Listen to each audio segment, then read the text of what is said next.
welcome to another episode of the Geek Buddies. Hey! I think we got it. We got it right this time. That's for sure. Hey, when you tell me to go, I go. I start the show. That's how this thing works. So excited.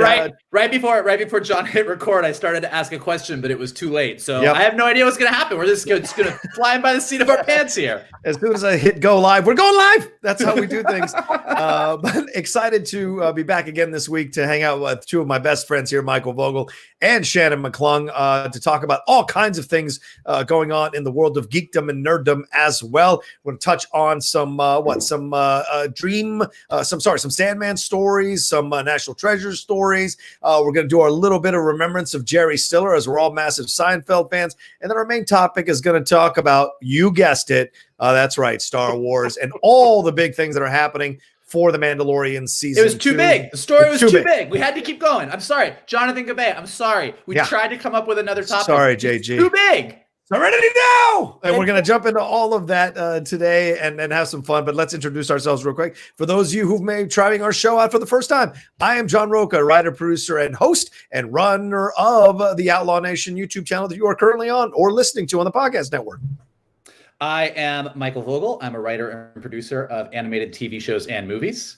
And this is Shannon McClung. I'm an animation writer and a television actor, where you may have seen me on Silicon Valley, Brooklyn Nine-Nine, and on Marvel's Agents of S.H.I.E.L.D. Yes, transmorphing into separate interesting entities. That's what you do. And for Mark Sloan, who's listening to us right now, yes, Michael Vogel got the microphone to work, the lavalier, but unfortunately, Shannon McClung did not. And so we had some feedback issues there, Mark Sloan. So put your technical wizardry on display and figure this out for Shannon McClung. But for me, I'm doing good. I've got my microphone right. Also, shout out to Mark Sloan. This is what I love about Geek Buddies. I was texting with him this morning as I was like figuring things out with this microphone.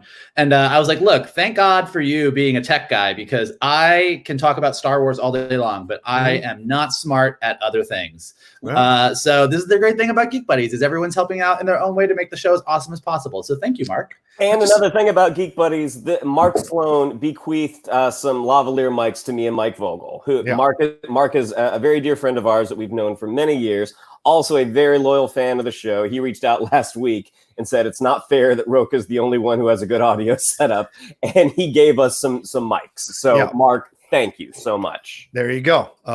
Just repeating everything I just said. Great. Good stuff. Good start. I enjoy that. We're ready to jump. And I like the maturity of Michael Vogel, that he's admitting that he doesn't know some things. That is a great step in the right direction. I personally am very happy that he's reached that level of maturity, that he can admit there's some things he doesn't know. We fall in love with a punch. I am always willing to admit that I don't know things that I don't know.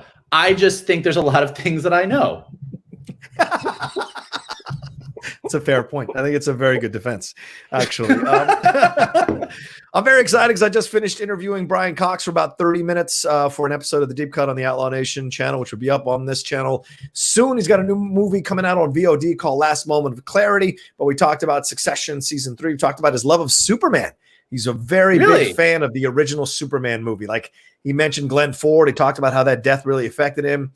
He talks about his favorite movie, and he talks about how he doesn't like Star Wars that much. So very interesting stuff from Brian Cox, and the fact that he might come back as Stryker, or he would love to come back as Stryker down the road if they ever do an MCU situation with his character, and how upset he was to be recast when Danny Houston took over in the third film. So a lot of anyway, that'll drop sometime soon after this episode. But I'm just on a high because he's one of my favorite actors, and Michael has compared me to him on a couple of occasions, and I didn't get a chance to ask him about.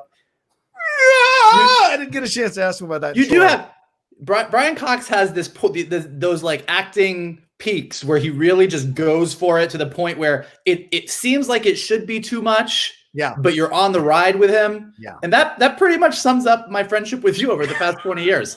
So I really do feel like there's some strong similarities.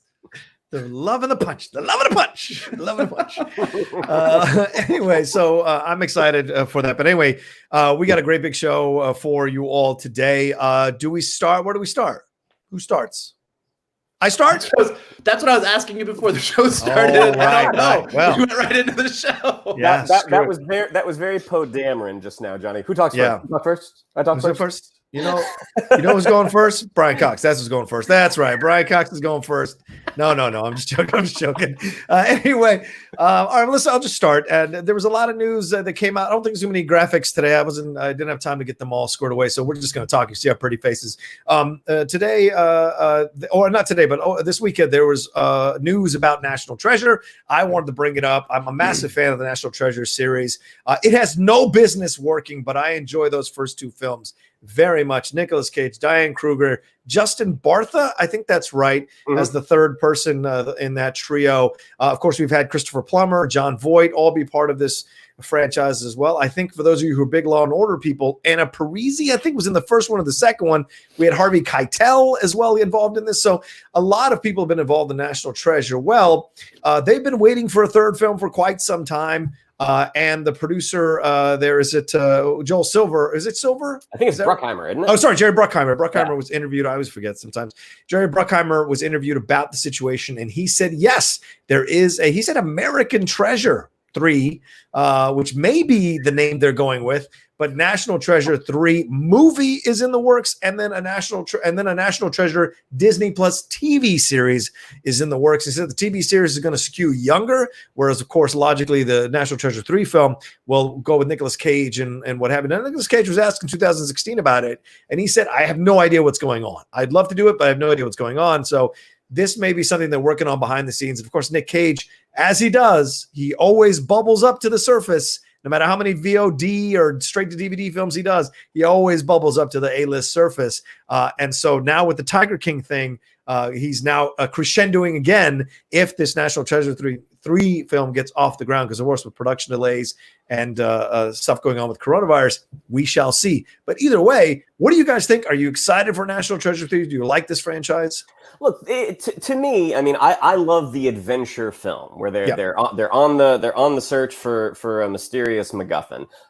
National Treasure just came on Disney Plus, and I turned it on the other day, and it's harmless fun. It is. I actually liked Book of Secrets more. I mean, maybe it's because I like Ed Harris. But in terms of like a third film, I don't know. I feel like it's kind of past its sell-by date. I don't know if any people are clamoring for a third National Treasure film. That being said, if they make it, fantastic. I'll absolutely watch it. Now, in terms of it becoming a Disney Plus series and having sort of a younger cast, I don't know if a National Treasure series, like I don't know what the name gets you personally. I think if you have a compelling adventure series with a young group of actors in the lead, I mean, I think that would probably sell itself, especially if it was made for Disney Plus. But either way, yeah, I mean, on board. Like I love a good treasure hunt movie. What about you, Mikey? Do you like this? I have a confession. Uh-oh. I've never seen either of the National Treasure movies. What? That makes no sense. Are you? Go ahead. I've never. They're movies that are the exact type of movie that I should have seen, and I don't know why I didn't see them with either of you. It's just that they were movies that just slipped through. I just happened to never go to the theater to see them. I never saw the first one, so when the second one came out, I was like, "Well, I'm not going to see it." I was actually scrolling through Disney Plus the other day and saw it's there, and I was like, "Oh, while I'm chilling here at home, I should actually probably watch this." So I would like to, if there is indeed going to be a third one, I will watch the first two and go see it. But yeah, I don't really have an opinion either way. Although I do think I disagree a little bit with what Shannon said regarding the Disney Plus series, just insofar as although I don't think National Treasure as a brand has, there's not avid followers that are going to be clamoring for a National Treasure series. But I think that when you're looking at brands, if you had an amazing show that had a cool cast of young characters who were searching for treasure, going through American history to find the clues, the whole thing, sure, that could sell itself.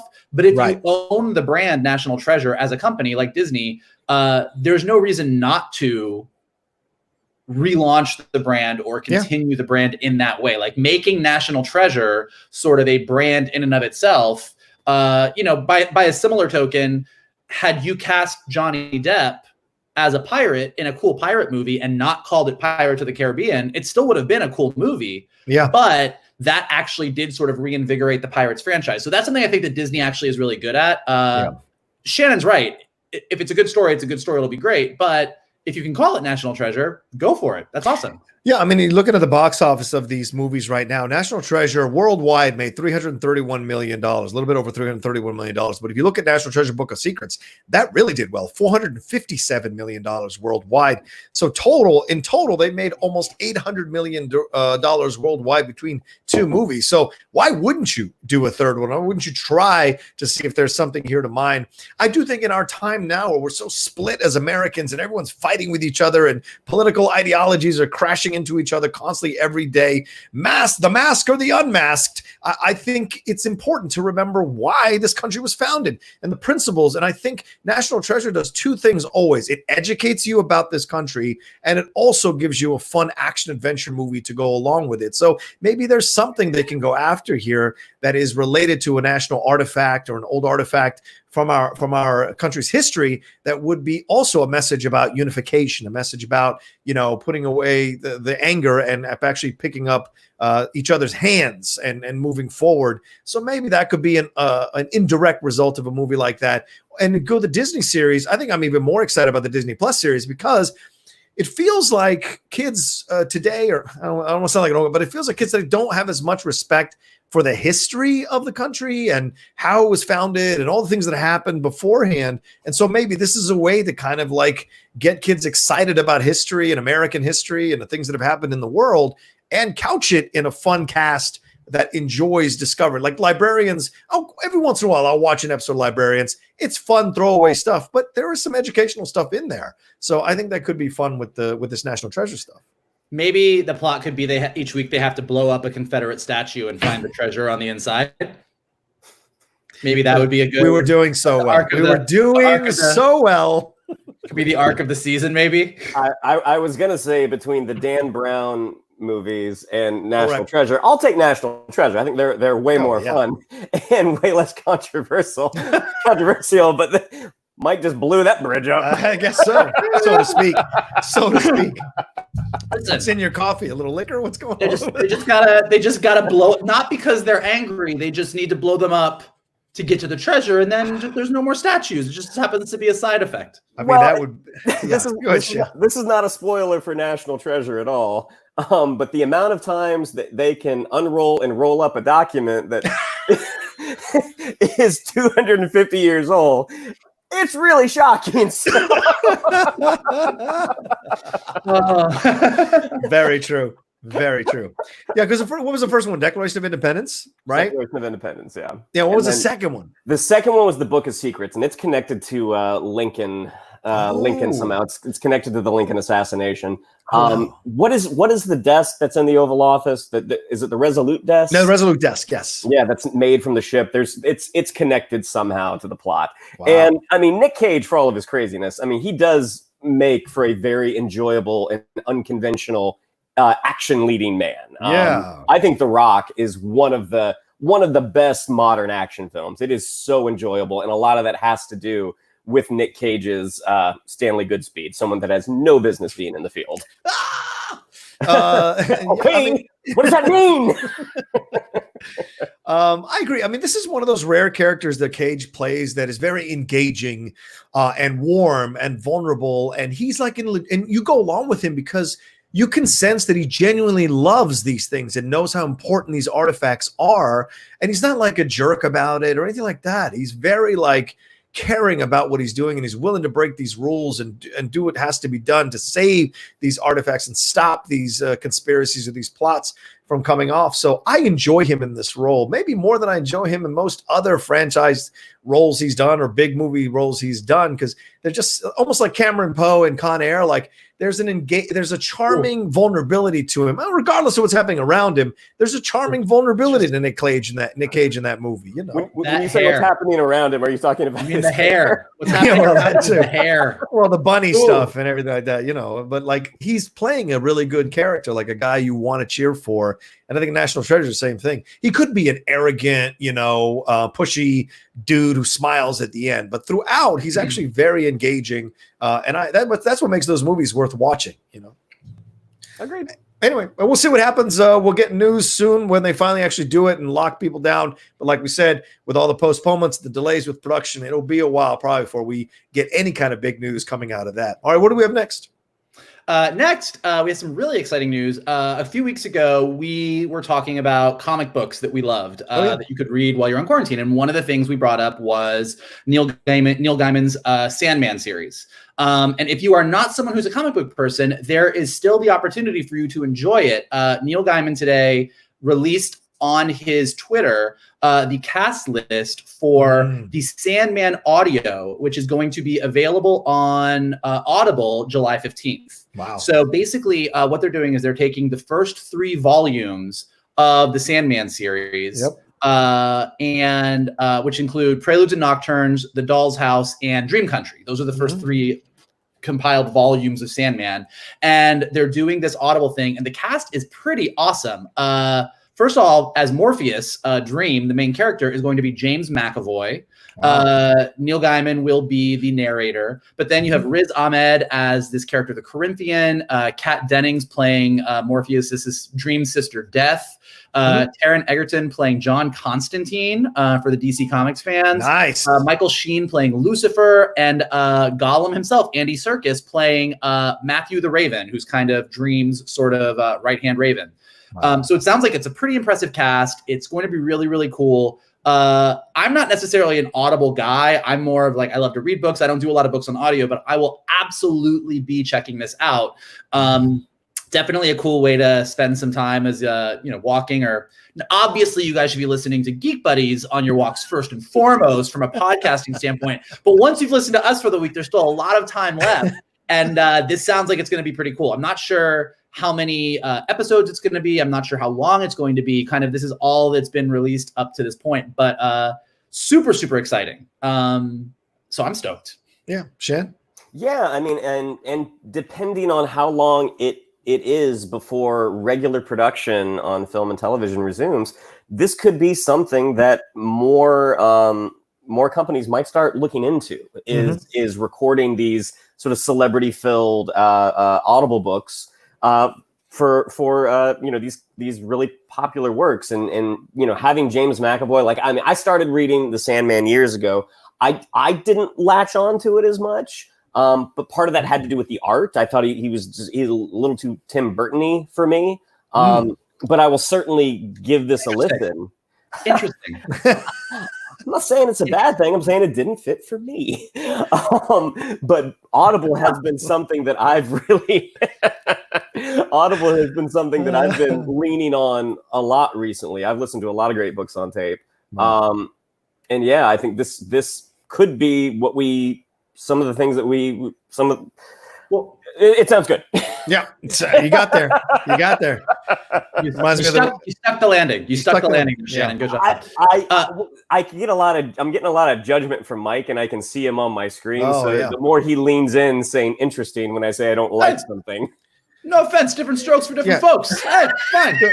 Don't judge him. Don't judge him. He has trouble landing the plane, as we can attest. So don't judge him. I am not a very judgmental person about people's creative opinions. I am about people's flying ability. I'll tell you that. But actually, to Shannon's point, one of the, we have a lot of friends who work in television and features as executives and writers and producers. And the thing about where we're going is that even once we get out of sort of the quarantine and having to stay at home, the world is still going to look very different. People are going to be wearing masks. Like social distancing is still going to be a thing for quite some time. And that's going to make things like shooting a regular movie or a regular TV show, whether that be a sporting event, big crowds in a scene, an intimate sex scene, like any of these things where people have to be in close contact with each other, forgetting about just the crews and everyone that it takes to shoot a live action thing. We all know friends who are working in this stuff right now who are saying it's really hard to figure out what that is going to look like. So it may be quite some time before things get back to normal as far as shooting. So I think Shannon is right. I think we are going to be looking at alternative ways of storytelling and entertainment for a while. And I do think that if stuff like the Sandman thing, I know Audible's done a lot of other original things. This is the one that I'm probably going to jump onto first and check out. That could be definitely a viable way of doing entertainment for a while. Yeah, I mean, I like the idea. I think it's a great cast list, to be honest with you. And on the heels of, or not heels, but rather as a precursor for what we're going to get on that HBO series. I mean, that excites me on so many levels as well. HBO or is it Netflix? Netflix. Sorry, Netflix. Yeah. Series, that excites me as well. This is like a taste, right? Yeah. And I wonder, Mike, though, like, and Shannon, of course, as well.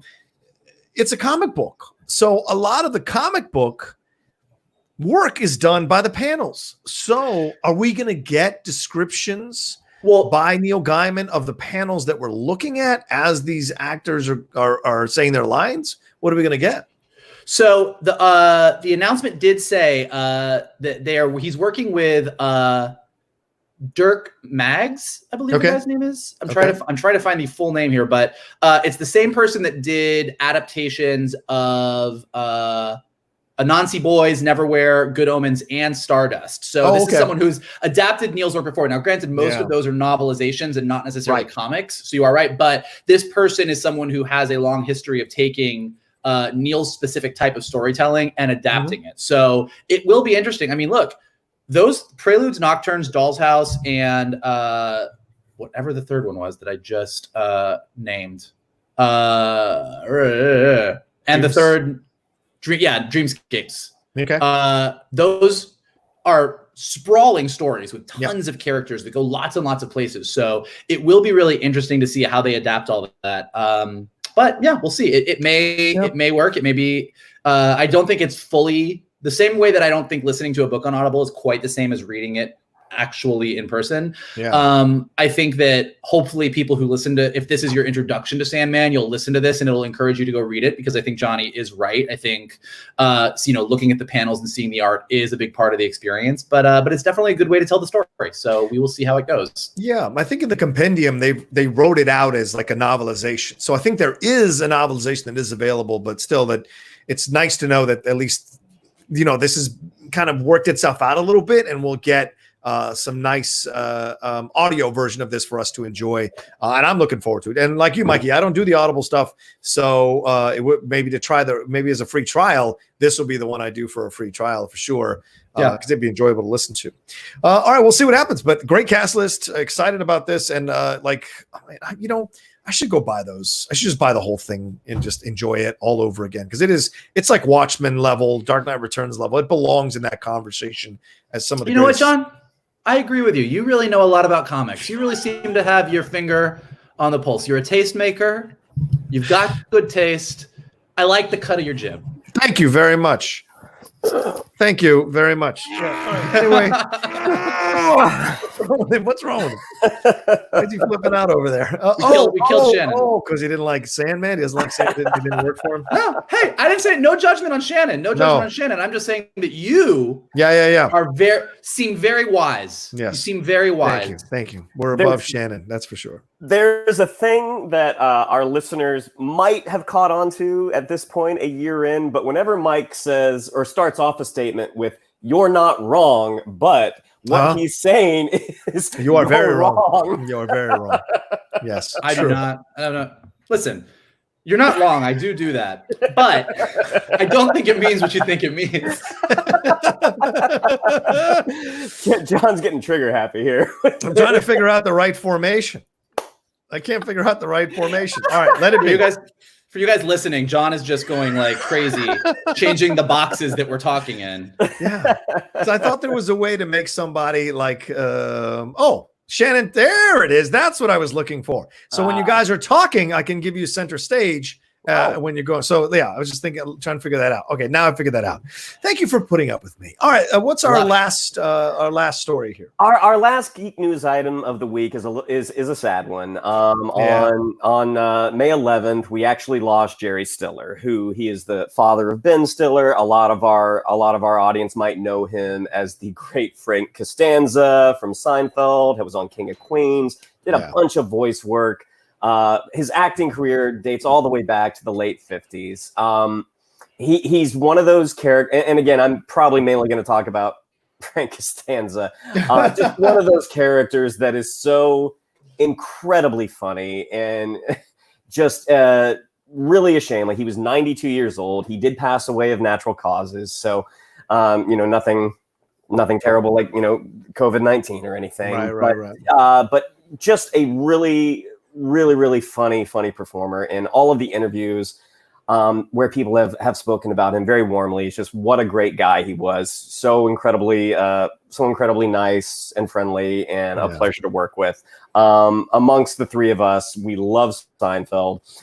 We love Frank Costanza. He all of his GIF forms we use very liberally. So yeah, it's really, really sad to see that we lost this guy. But gentlemen, any final words for Mr. Jerry Stiller? So you're saying you want a piece of me? You want a piece of me? You got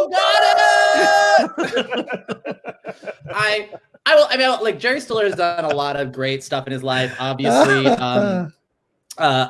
he's had a very, very long, very awesome career, great family. He lived a really good life. But I do think you're right. I think for us personally, I think the bond that we've all had for years now, just watching Seinfeld episodes over and over and over and over again, and being able to quote Frank Costanza on many an occasion, it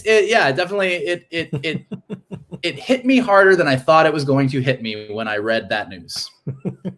Yeah, I will say this: one of the first inclinations that I knew I was with the right woman finally in my life was, we were in the kitchen one day making something. And I said, I moved her out of the way to put a dish in the dishwasher. And she moved away. She goes, "You want a piece of me? You want a piece of me, old man? You got it." And she came, and I had no idea she knew about Seinfeld. I had no idea she knew about Jerry Stiller and about Frank Costanza. But that just kind of solidified why I always enjoy being around her. Just so surprising. Seinfeld is so great. It crosses so many different what do you call it? So many different ages, so many different generations, so many different people can enjoy this, from like 80 years old to like 15 or 10 years old. They can enjoy the humor in these episodes. And what Jerry Stiller brought to that character, and he talked about this, that when he first started doing it, they had another person cast and they had fired that person. And Jerry came in and took his spot, and was actually, initially, he was directed to be subservient to, I forget the actress's name who plays Estelle Harris. Estelle Harris, subservient to Estelle Harris, and basically a browbeaten husband. And George is just an extension of that, right? As their son. But he, after the fourth day of shooting, because he sensed that he might get fired from this, he said to Larry David, "Let me do it my way." And when he yelled back at her about the cooking, and I think that was the moment that everything changed, and that was where the character was born. Because of course he's so he'd had years with Ann Mira, his wife, Jerry Stiller's mom, who's also a very accomplished comedian and actress. He had years with her, so the chemistry was always there with a female performer. It was where can I play off this that's the funniest, and that's what he created. And it's, Festivus, for God's sakes, there's so many great things. Serenity Now. There's so many great moments. the airing of the grievances. The airing of the grievances. How could you trade Jay Buda? All of that stuff just works so well with him, and and then of course he carried that on to King of Queens and was just as effective in King of Queens as Leah Remini's dad, and of course a foil to Kevin James most of the time on the show. It's always great and a little bit shocking when an actor kind of gets discovered that late in life. Do you know what I'm saying? Right. He's had years of work in comedy and was certainly a comic, but being discovered by the mainstream culture, that doesn't usually happen to a lot of people late in life. And Jerry Stiller was one of those that deserved it. And his son, of course, is super successful doing all the things that he does. But it all comes out of the being maybe mentored to a degree by Jerry Stiller. So it's a terrible loss for all of us, because we won't get to see him play around and do stuff. But of course, 92 is a good age to go. Like 92 is enough. You've got a legacy. People will always remember you. And, so many great tributes poured in. Jerry Seinfeld, Julia Louis-Dreyfus posting that blooper from that scene in the right. And our friend Rebecca McFarland is in that scene. Our friend Rebecca McFarland is the woman who's in that scene trying really hard not to crack up as Jerry Stiller and Julia Louis-Dreyfus are dying. I think that blooper of all the things that I love about Seinfeld, the blooper of Frank and Elaine yelling at each other at the police department is actually like, it's the uncontrollable laughter. It's like not being able to get through the lines because Jerry Stiller is making you laugh so hard. One of my favorite things in all time of television, hands down. And to be clear, that blooper is 100% on Julia Louis-Dreyfus. Oh yeah, totally. Like Jerry Stiller, he's nailing his lines every time. He's not breaking once. Well, Jason Alexander is rolling all over the floor laughing so hard, and Julia Louis-Dreyfus is trying to keep it in. I love when she's like, "Can you say it one more time?" Just what the hell does that mean? Watch what you want it to be. I will drop you like a bag of dirt. All of what a piece of me. Oh God. That's the great thing. We'll be able to go back and enjoy Jerry Stiller's work for years, and hopefully many, many decades to come. Passing it on, and people discover Seinfeld like they discover the Beatles, like they just discover this whole. Oh my God, this is a whole series, and they go and discover and enjoy it. So. We'll see. All right. Well, there we go. That was our, a little bit of a tribute to Jerry Stiller, the unfortunate passing of him. But of course, he leaves with so much love from the world. Oh, can I add one more story? This is very interesting. I wanted to add this earlier. Mark Andreyko, a friend of Mike and I don't know if Shannon knows Mark, but Mark posted a really sweet story in Facebook, and I hope I get it right. The general overall facts right. He was working with Jerry Stiller on a movie. I think either Mark was a consultant or was a writer on the movie. Him and Jerry Stiller got talking about comic books, and Jerry mentioned to him how when Jerry was younger, he stole a comic book from a 5 and dime, brought it to school, regaled the kids with the stories, like read the comic book out loud to all the kids, but then felt bad and went back to that 5 and dime after class or after school that day and returned the comic because he felt terrible about having stolen it. And that, so apparently something was happening with a comic book company, I think DC or Marvel, and they were reissuing these issues from way back when. And Andreyko remembered which number issue it was and which title it was, went and got the reissue and showed up on set one day and gave the comic book to Jerry Stiller. And apparently Stiller just froze and started to cry and told him thank you. And he hugged him. And he said, Andreyko was scared at first. He thought, oh my God, he's silent. Is he mad? Because I'm reminding him of the time he stole a comic book. But quite the contrary, it was that Mark had heard him and remembered and brought him the reissue of that comic book that they had done as a tribute to that those run of comic books from way back when, and brought it to him. And he apparently hugged him and he said, "How could I be mad at you? You've brought joy. You've made me a kid again." And apparently ran off and sat down and just reread the whole comic from front to back because he was so moved by the story, so moved by the moment. So, shout out to our friend Mark Andreyko, man. That is beautiful. I do wish that when Mark had given him the comic, before he burst into tears, he just looked at the comic and looked at Mark and said, "What the hell does this mean?" that would have been the topper. That was the cherry on top of that story. That's awesome. That is really, really, really super sweet. It's a very sweet thing. Andreyko's a good man. All right, let's take a quick break and hear from our sponsors. For those of you who are listening to us on the audio podcast format, and we'll be right back with our main topic right after this.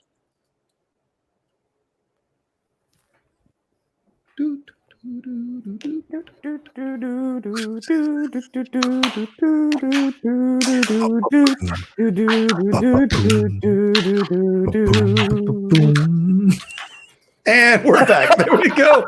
I like that. I think that's a new thing we're doing. So we're back with our main topic. And our main topic, sorry, JG, is Star Wars. We are talking about it because The Mandalorian Season 2 is starting to shape up like Dune. Do you want to roll? Do you want to roll? Do you want to roll? It's starting to become really stacked. All these rumors coming out. It's like Oprah Winfrey as a producer. Yeah, you want a card. So many people are now supposedly rumored to be part of Season 2. And these rumors are coming from some very credible sources. Slash Film was the latest to report that Katee Sackhoff will be reprising the role that she has voiced over on Clone Wars and Star Wars Rebels, Bo-Katan. She will be now the live action version of Bo-Katan on this. Of course, we'd heard that's on the heels of Rosario Dawson being Ahsoka Tano. And then, of course, the news from The Hollywood Reporter that Tamora Morrison will be coming back or will be seen in Season 2 of The Mandalorian. But it's rumored to be Boba Fett, but it could be Rex. It could be Commander Cody. It could be any number of things. I was checking, like, I think that, I mean, Deadline, Hollywood Reporter, Variety, like, I think that the announcements are that Ahsoka Tano, Rosario Dawson pretty much is confirmed. Right. Katee Sackhoff reprising Bo-Katan, her role from Clone Wars is confirmed. And I believe that Tamora Morrison returning as Boba Fett is actually confirmed. I might be wrong. I could be wrong about that. It still says sources in the Hollywood Reporter, and Disney nor Lucasfilm has confirmed any of this. Neither of them have the Bo-Katan thing. They have not confirmed it. But they said that all the shooting was done before March, and they're in post-production now. So it's just leaking out these stories. And there's rumors that Sabine Wren may even make an appearance, but we don't know if Taya Sircar is going to reprise the role, doing what Katie did, coming out from the microphone and getting in front of the camera to play the character. We don't know who is going to play Sabine Wren, if she's going to appear at all in Mandalorian Season 2. But this is a lot. I mean, because you've got Giancarlo Esposito coming back as Moff Gideon. You've got Gina Carano coming back as her character there. Obviously,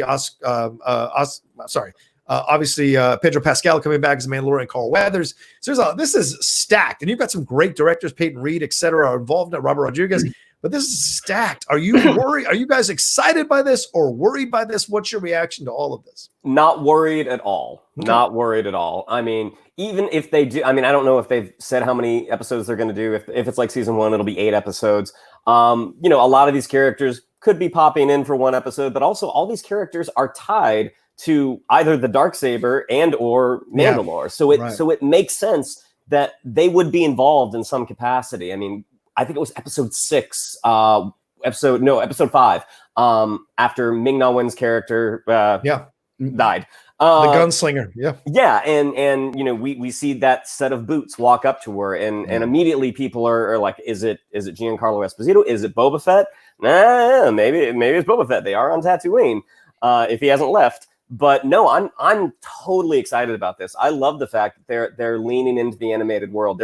They're using everything that's still on the table. I think it's awesome. Yeah. So excited. Yeah. What about you, Mike? I agree with Shannon. I do think that there's always the risk. I think that I'm less worried about it becoming super crowded, because looking at the way the first season of Mandalorian was structured, it does seem like characters kind of showed up for their episode where they were featured, and then a handful of them kind of came back to stick the landing in the finale in a big way. Right. But they spaced those people out. It wasn't like you got halfway through the season and you had too many people in Mando's ship. It was very much like this focused here, this focused here, this focused here. If anything, I'm worried, worried is a strong word. I think they've probably got their shit together. I think they've planned this out really well. Yeah. But I'm worried about people being almost disappointed by the amount of screen time some of these characters will get. I don't think that any of these characters are probably going to be in more than one episode, maybe one episode and come back in the big finale. But it still is going to be Mando and Baby Yoda. I'm sorry, Mando and the child story is Baby Yoda. But I think people are so excited about seeing Boba Fett or Ahsoka or Bo-Katan to a lesser degree for some of the people who are hardcore fans. So I think that they might pop in, have their scene, go away, and everyone's just going to be left wanting more. Yeah. But that's a pretty small worry. I do think, to Shannon's point, it's been amazing to see the way, as Filoni sort of has wrapped up season 7 of Clone Wars, which we talked about last week in our spoiler review, and kind of used Star Wars Rebels to kind of continue the story of Ahsoka and Rex and Bo-Katan and Mandalore and the Darksaber itself. And now that Mandalorian is taking all of that into live action and continuing these epic stories, I think is super, super cool. Yeah, I agree. I'm excited about it because they did such a great job with the first season. Did I think there were a couple of uneven episodes? Yeah, I think there were a couple of uneven episodes, but I mean, finding your feet is part of the first season of any great show. Is the first season kind of figuring out what works, what doesn't work, who should be in, who should be out, what we should follow, what the storylines are. But I think, Shannon, you make a great point. I mean, the Darksaber is introduced right at the end of the first season of The Mandalorian. So logically, and the siege of Mandalore, the thousands of tears or whatever it is, like that is so heavily referenced in that last episode that of course they're going to go to Mandalore, or of course something's going to be connected with Mandalore. So of course you have Bo-Katan, of course you have Boba Fett, but is Bo-Katan going to be in flashbacks only? And like they're going to show how he killed her to get the Darksaber, or that she was defeated by him and she ran off to save her life and he took the Darksaber. We don't know. Those are those questions that I think we're going to have answered. That's a really good point. I mean, we don't know what happened. I mean, for people who are fans of Clone Wars and Rebels, the Darksaber went from Pre Vizsla in Death Watch to Darth Maul to being lost for a long time, and then Sabine Wren found it in Rebels and ended up giving it to Bo-Katan to sort of lead a new Mandalore. Yeah. But that's where Rebels ended, and we know that there is this purge of Mandalore that happened that was so horrible that all the Mandalorians ended up in sewers and wearing their masks all the time, and we don't know why. And I do think season 2 is going to flesh that out. But I think that your suggestion that we might only see her in flashback and kind of see her at the purge, that could be. I mean, that might be where her story ends. Yeah. The other thing that you brought up, Johnny, which I do think is interesting, is as I said, all the rumors about Tamora Morrison say he is going to be coming in as Boba Fett. Yeah, I know there's a lot of discussion about whether or not that's true, but it seems to be he's going to fulfill that role, because as Clone Wars and Attack of the Clones viewers know, Boba Fett was just a clone that Jango Fett got that was going to age normally. So he was exactly the same as the clones. But kind of to your point, it would be amazing if Tamora Morrison came in to play Boba Fett, which is rumored to be a small role, and also played an older post Return of the Jedi Rex. Right. That would be pretty.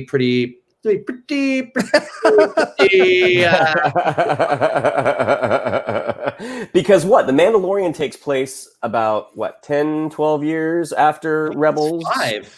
5 years after Rebels. Yeah, but we also know from the very end of Rebels, kind of the coda at the end, that Rex fought in the Battle of Endor. So we know he's around. No, I know that. I'm thinking more aesthetically, how you take how he looked in Rebels, add 10 to 12 years to that. So Rex is going to be an older man. Yeah. Boba Fett, we don't know how old he is under the mask, or what he looked like. We can kind of make a guess, and who knows what he went through in the belly of the Sarlacc pit. He's probably pretty jacked up looking. Having 2 Tamora Morrisons on screen, awesome. If you watched Aquaman, you see the man can play young, the man can play old. Certainly, that's for sure. I wanted to bring up 2 things to get you guys' opinion on this, because I talked about this as I was doing research for Mornings with the Outlaw on Monday about when this news broke, right? It's because it broke on Friday, late on Friday, or the middle of the day on Friday. Tamora Morrison coming back, possibly Boba Fett. And so my idea is okay, so they haven't confirmed it yet. So, because they haven't officially said Boba Fett has survived the Sarlacc pit, because that's essentially what you would have to say. Possibly that he survived the Sarlacc pit, or the other possibility is there's another person wearing Boba Fett's armor. And I was doing a deep dive into this. Connor Vanth is the character, I believe, in the Aftermath trilogy that has been written recently. I think Chuck Wendig wrote or who wrote the Aftermath? I think it was Chuck Wendig. Okay. But either way, those are supposed to be canon. And Connor Vanth is a character in all 3 of those novels, but he doesn't speak. He's remembered by people, and he speaks through them, like Malakili, who was the trainer of the Rancor that Skywalker killed. He's in one of these talking about poor guy. Yeah, poor guy. Poor guy just loses it and then just cries. Lost his baby Rancor. Hey man, feel bad for him. You lay down with dog, you get fleas. It's like Jabba. But like but he, according to legends stuff, Connor Vanth becomes Boba Fett after the Jawas retrieve his Mandalorian armor out of the Sarlacc pit. So he puts it on and he becomes the sheriff of Freetown on Tatooine. So that's a possibility. The other possibility, which is also deeper in Legends, is they released something in 1996 called Tales from the Jabba's Palace. And one of those tales talks about a female Jedi who gets thrown or falls into the Sarlacc pit, and Boba has been there for quite some time.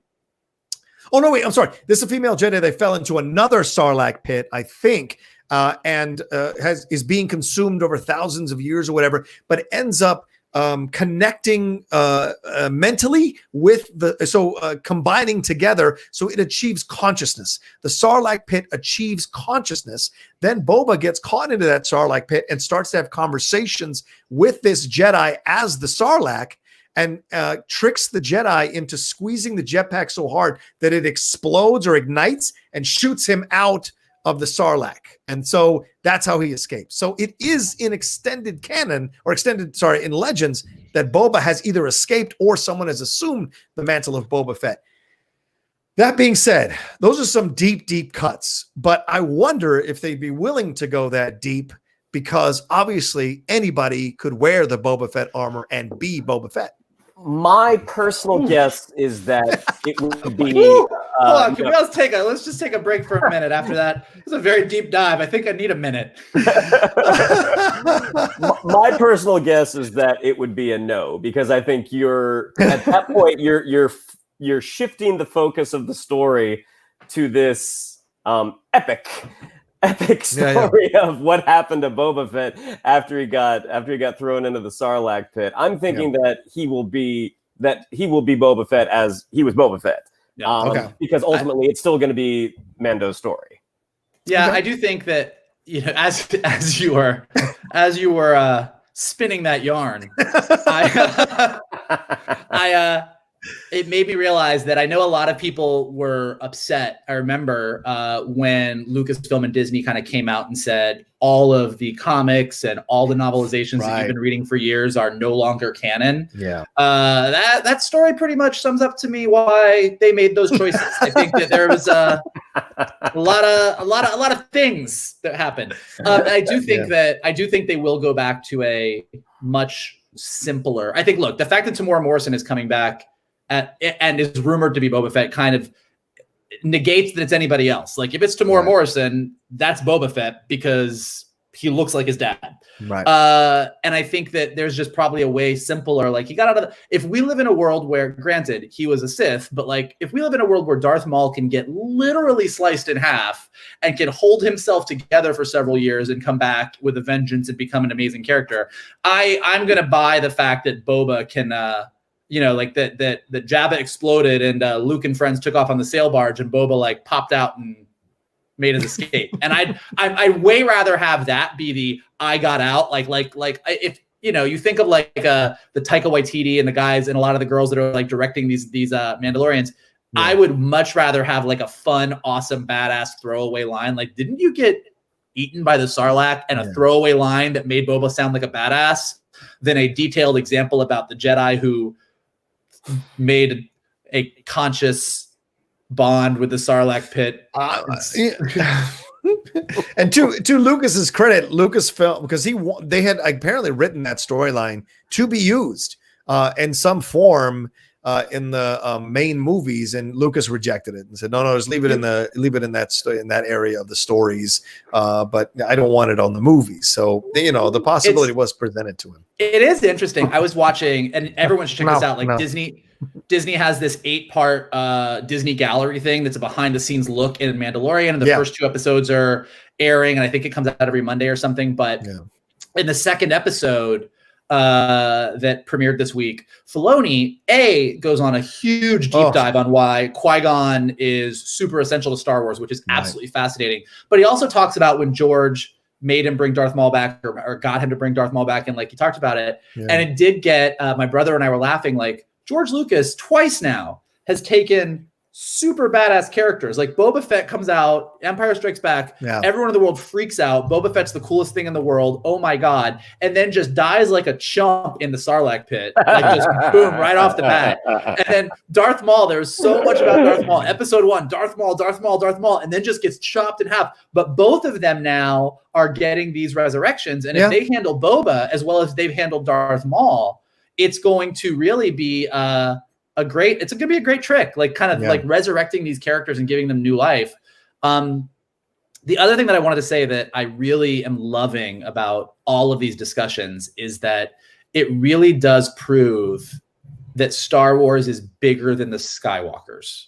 Yes. You know, like I love Luke Skywalker. I will always love Luke Skywalker. And thanks to Clone Wars, I will always love Anakin Skywalker. Right. And the saga of this family and Leia and everything that happens is the backbone of what Star Wars is. Right. But as we've sort of rounded things out and ended the Skywalker saga, and we're looking ahead to where Star Wars is going to go, it really is just exciting to me that obviously, as we talked tons about with Ahsoka Tano, but even with the history of Mandalore and what happened to them and some of these characters that are being created and Baby Yoda and what he is and what he could represent to the future of Star Wars.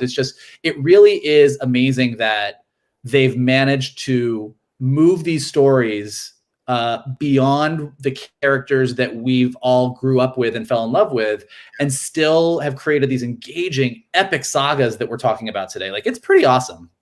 Yeah, I don't disagree with you. That's what I like about it. And you know, people, because I mean, remember the long time they were hesitant to move past the Skywalkers. Everything has to revolve around the Skywalkers.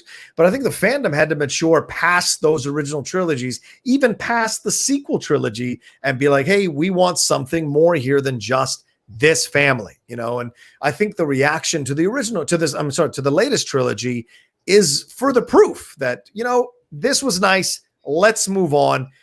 Because I think everyone was angry about, you were angry about how Rey was so good with the Force, but look, everything that they connected back to the original trilogy ended up blowing up in their face, right? Bringing Luke back, people were upset at how they brought Luke back. Having Leia use the Force to be Mary Poppins, people were mad about that. Having Rey be a clone of, a granddaughter of Palpatine, people were mad about that. Chewie getting his damn medal, people were mad about that. Everything where they connected back to the original trilogy, they just didn't do it well. And also, I think the public was done with it. So let's move on. If you're not going to give them a proper send-off, then I think the public wants to completely move on from it and go into the characters that they can still be around that time, but they have their own stories to tell. And I think that's certainly Mandalorian proves that, if nothing else. Yeah, and I don't think that the public had an issue with what happened, but rather how it happened. Sure. I mean, who was it? That's what I mean. Was it Maz Kanata who gave Chewie the medal? I mean, only upon death do you get this medal. Some people love those moments, sure. And if that is the case, fantastic. I wish I had experienced the way you did. I just didn't happen to do that. So yeah, I mean, even when we were talking last week, Star Wars last week, how with Rebels, like they were able to find this other group of characters that existed kind of around the same time, and were just as endearing and just as interesting, and did become pretty not just as beloved, but could become just as beloved if they were to make the leap to the big screen where more people would see them. Well, and I think one thing that people who maybe don't watch all the shows and don't know all the nerdy stuff that we know don't realize is that one of the things that Clone Wars, the series, and Filoni and everybody have sort of built up around the mythos around Mandalorian, which is in some of the older stuff that's no longer canon, but they pulled forward, is this idea that the Mandalorian's armor, the Beskar armor, the weapons they use, the jetpacks, everything that they have was actually designed because they fought the Jedi. Like they used to be one of the only people that could go up against a Jedi and hold their own. So what they're kind of doing with all this, and with Mandalorian being this first show out of the gate with Disney Plus, is they're taking these super awesome, badass warriors with all these amazing abilities and skills and elevating them to the point where the Jedi aren't necessarily the only badass game in the galaxy. Like when Boba Fett first came out in Empire Strikes Back, he was a super badass bounty hunter with some slick armor. But they've built an entire race, culture, history, timeline around this. And even the Darksaber itself, which Moff Gideon is, holding at the end of season 1 of Mandalorian, which is obviously with the characters that they're introducing going to play a major role, was the lightsaber of the only Mandalorian Jedi. Yeah. So they're really building things out in a way that I think is super smart in planning for the future. That, like we said, it's going beyond the Skywalkers, but it's even going to a place that can go beyond just Jedi versus Sith, the light side of the Force, the dark side of the Force. You're adding these other elements that are going to allow you to spin out into other areas and have a Mandalorian Jedi, or have Mandalorian versus Jedi, or have Mandalorian and Jedi teaming up against Sith. Like, there's so many potential things because they are spreading things out, which I think is going to be more so than anything we saw in the new trilogy, the stuff that is really going to fuel the Disney Star Wars machine for the next several decades. Yeah, it's a great point. I agree too. And so, I mean, we'll see. It's certainly something that all three of us are looking forward to seeing, and it's coming in October. They shot all the principal photography in March. They said already that they're doing all the post-production remotely. So everyone is on track and on course to still be ready to go by October 2020. And I know the ratings were great already. If things, like we just had the new 3-month stay-at-home order is going to be initiated by the end of the week. Yeah, I mean, that's just us, though. That's just LA. That's true. It is just LA. I feel like we were the bad kid in California that's just getting punished, and we have to sit in the corner while everybody else goes out onto the playground. It's just like, oh, we're sorry, we're so horrible. I disagree with you. I think it's the fact that we're the ones who are being held back because the teacher wants us to live, and the other people can go run out there and act like fools and jump in the mud and fall off the cliffs or whatever. But she actually sees potential for us, so she's keeping us safe. That's what I think is right, is what's happening. The statistics on infection don't necessarily line up with your example, but I like your example better, so we can go with it. Oh, look at this guy playing both sides of the spectrum. All right, respect. Yeah, so it's great. It's crazy, but whatever. But I mean, by October, people could be incredibly starved for this kind of new content, and the ratings could be through the roof for it, because already so many subscribers have come on to Disney Plus, to have them be reinforced by this. And I don't know where we're at by the time October rolls around. So I like that.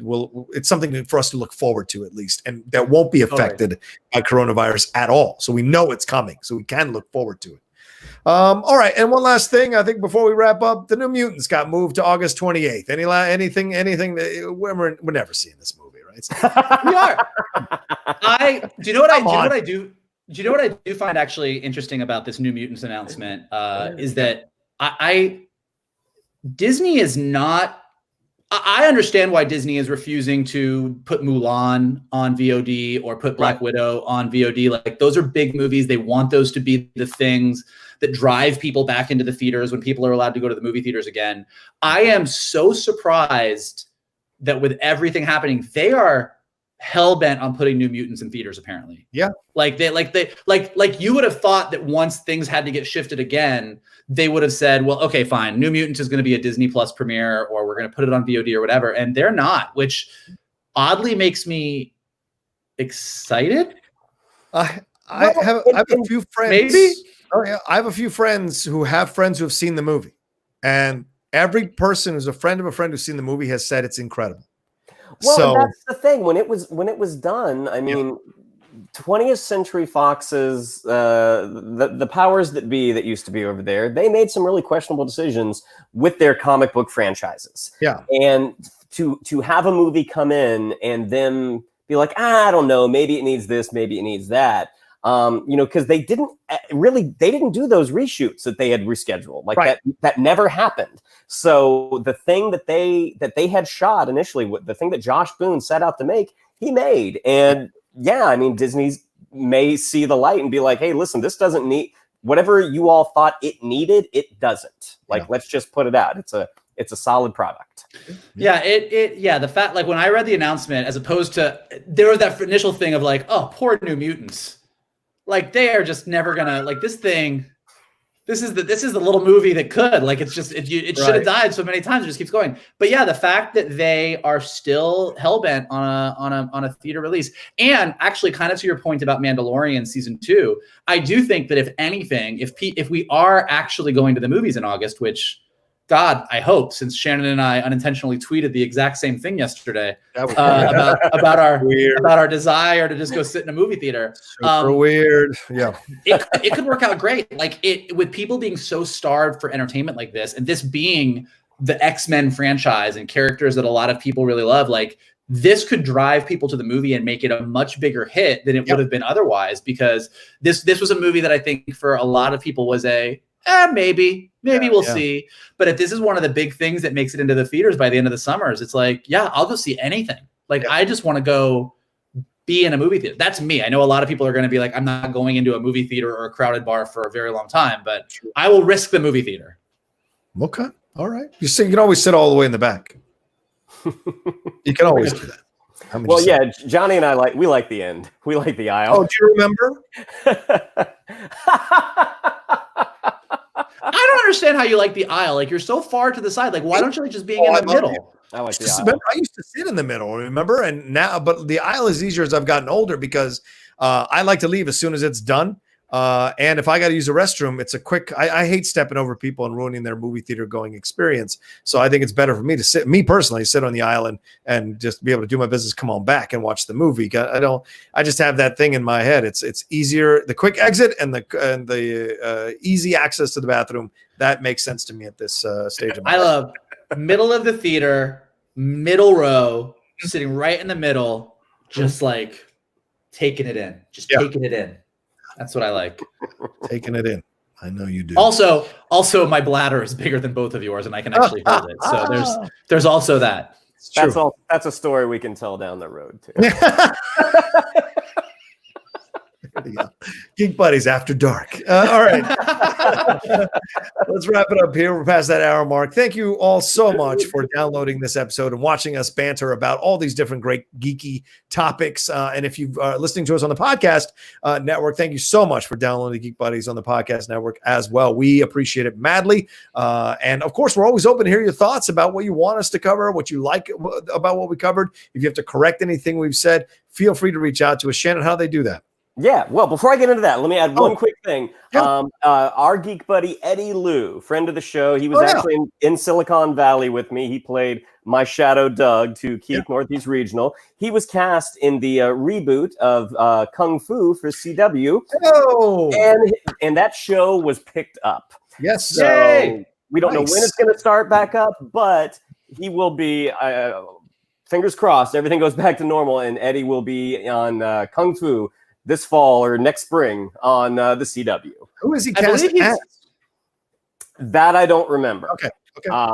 But yeah, I texted with him briefly yesterday, the day before, to say congratulations. That's great. But yes, if you'd like to follow us on social media, on Twitter, it's at @geek_buddies, on Instagram at @the_geek_buddies. If you'd like to follow me on social media, on Twitter, it's at @Shannon_McClung, on Instagram at Shannon the Geek Buddy. If you'd like to follow Mr. Vogel, it's at MK2. If you'd like to follow Mr. Rocha, it's at The Rocha Says. That's right. And Mikey?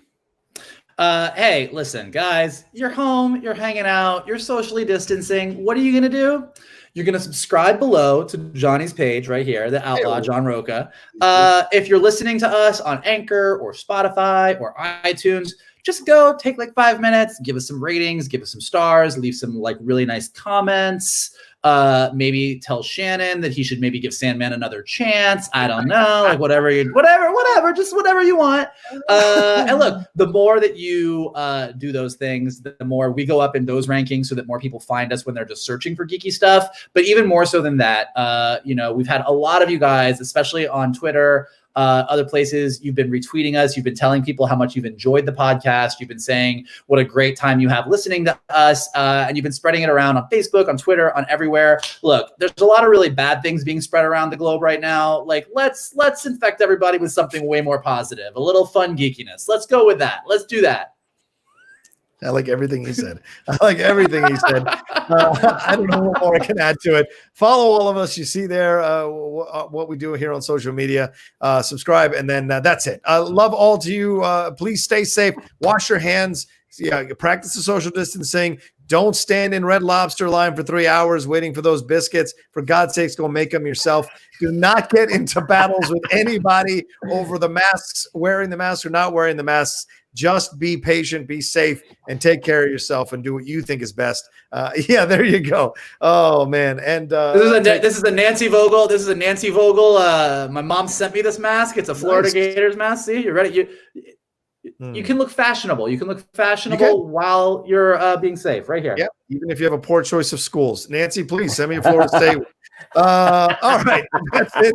Love to all of you. We'll talk to you next time on another brand new episode of the Geek Buddies.